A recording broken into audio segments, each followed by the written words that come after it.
So the Columbus Blue Jackets come up with a big 6-5 win in overtime against the Toronto Maple Leafs. And for the Maple Leafs, this continues a trend of poor defense and poor goaltending. A lot of people want to throw Samsonov under the bus. Didn't have a great performance, had a .714 save percentage, and he has a lot of fault. But also the Maple Leafs defense, while they didn't lit up a lot of shots against, in spots was just not that great. And I can completely understand why that would be frustrating for Maple Leaf fans. You have one of the best offenses in the league. Going through your top 6 and your top 9, most teams would love to have those players up front. You have one of the best players in the league in Austin Matthews. Mitchell Marner is a playmaking wizard. William Nylander has come into his own and become a dominant player in his own right. And while John Tavares gets some shit from some people, he's still a great player as well. Can't also forget about the young Matthew Knives. This roster has everything you want up front, but defensively and in net, it's just not good enough. Since Joseph Woll has been out, they have not gotten good enough goaltending, and it seems like defensively they make huge mistakes at the worst times. Let's get ourselves into this game.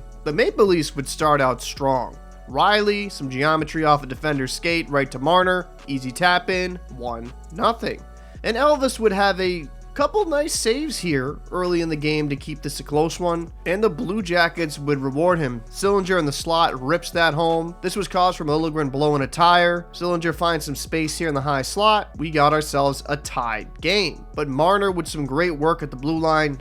Look at Matthews' release, the toe drag release. Not much a goaltender can do there. Awesome shot, great play by Marner to create that goal. The Maple Leafs would go up 2-1. Now Merzlikins would not return to the game after the first period, so Spencer Martin would go in net for Columbus, and Toronto would give him no reprieve. Domi over to Liljegren. Great tip there by Robertson. We got ourselves a 3-1 game. The Jackets would respond less than 2 minutes later. Texier over to Gantz. And that's one, yeah, Samsonov's got to have. Off the shoulder, over the top and in. That's a rough one. Great feed there by Tex.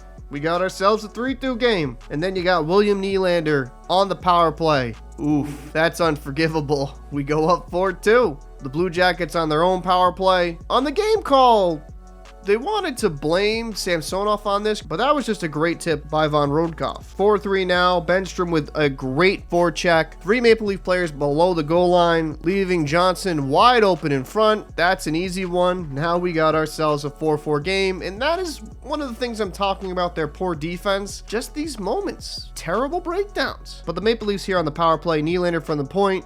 Tavares with the tip. We got ourselves a 5-4 game. So we'll go into the third period, and Fantilli showing some signs of Austin Matthews' skill here. Fantastic release. That's one Sammy's got to have, but hey, great shot. We would go into overtime. And Fantilli, good chance to win it. Oh, isn't able to bury it. But Severson, great pass there to Goudreau in the empty net. The Jackets win this one 6-5. Great play, great patience. The Blue Jackets have some really good young talent, and you're noticing a lot of good flashes from Fantilli. I think he's going to develop into a great player. While not all the pieces are ready right now, if you keep building in Columbus, you could be building something special. And as for the Maple Leafs, they have to be more disciplined in their own end. They have to play a better 200-foot game, and just some of these goals Samsonov has to have. I'd like to know your thoughts down below in the comment section. Who do you believe stood out the most in this game? I'm Captain Paul. I'll see you in the next one. Goudreau scores!